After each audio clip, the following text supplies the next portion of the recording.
غزہ میں اسرائیلی فوجیوں کی بڑھتی ہلاکتوں پر اسرائیلی فوج کے اندر بغاوت جنم لینے لگی۔ اسرائیلی فوج حماس کے جنگجوؤں کے خلاف لڑنے سے کترانے لگی۔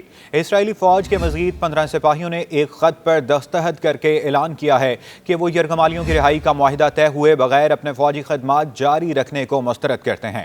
اسرائیلی سپاہیوں کی جانب سے لکھے گئے خط کا بھانڈا اسرائیلی ویب سائٹ ویلا نے پھوڑ دیا۔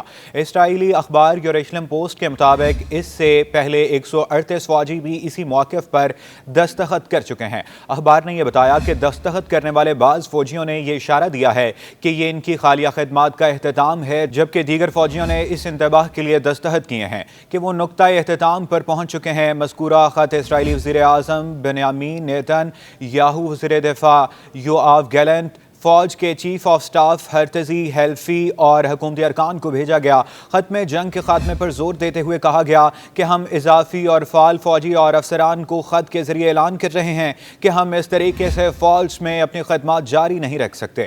غزہ کی جنگ میں ہمارے یرغمال بھائیوں اور بہنوں کے لیے موت کا فیصلہ سنا رہی ہے۔ ادھر غزہ پٹی پر صہیونی حکومت کے مسلسل حملوں کے باوجود فلسطینی مجاہد صہیونیوں پر مسلسل حملے کر رہے ہیں اور غازہ فوج کو بھاری نقصان پہنچا رہے ہیں۔ عزیز الدین القاسم بریگیڈ نے جبالیہ کے تل الزعتر محلے میں صہیونی فوج کے ایک مرکاوا ٹینک کو ایک طاقتور بم سے تباہ کرنے کی ویڈیو جاری کی ہے۔ القسام کے اعلان میں بتایا گیا کہ یہ مرکاوا ٹینک اس میں موجود بارودی مواد اور فوجیوں سمیت تباہ ہو گیا۔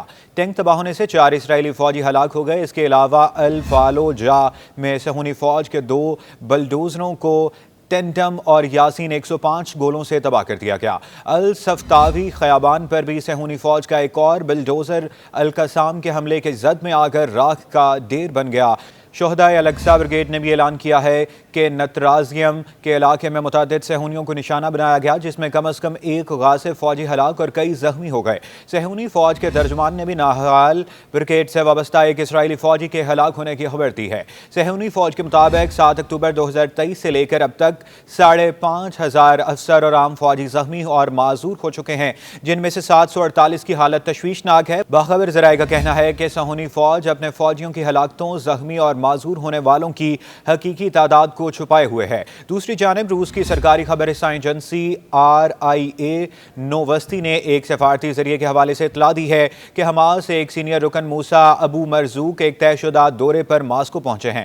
RIA نے مزید تفصیلات فراہم کیے بغیر کہا کہ حماس کے سیاسی بیورو کے رکن ابو مرزوق روسی حکام کے ساتھ کئی ملاقاتیں کرنے کا ارادہ رکھتے ہیں۔ روس کے اسرائیل، ایران، لبنان، فلسطینی اتھارٹی اور حماس سمیت مشرق وسطیٰ کے تمام اہم فریقوں سے تعلقات ہیں۔ ماسکو نے بارہا مشرق وسطیٰ کے موجود بحران کا الزام امریکی سفارتکاری نظام پر عائد کیا ہے اور اسرائیلی حماس جنگ بندی اور پرامن حل کی تلاش کے لیے مذاکرات کی بحالی پر زور دیا ہے۔